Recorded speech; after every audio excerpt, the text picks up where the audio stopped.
Okay, I'm in Palm Springs today. I ran into an extra special problem with sprinkler valves.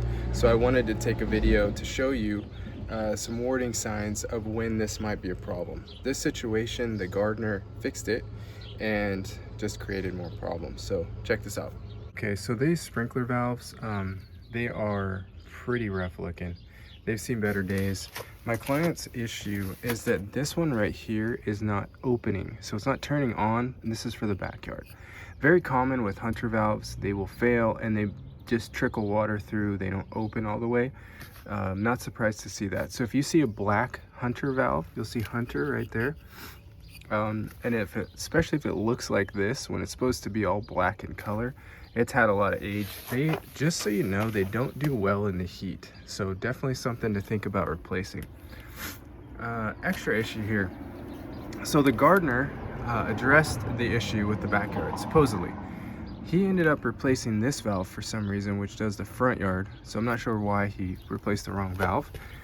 But the problem is there's a pinhole leak right here on the fitting he glued that's spraying onto this valve. So I thought this valve was leaking as well. Turns out it's coming from there. So double whammy.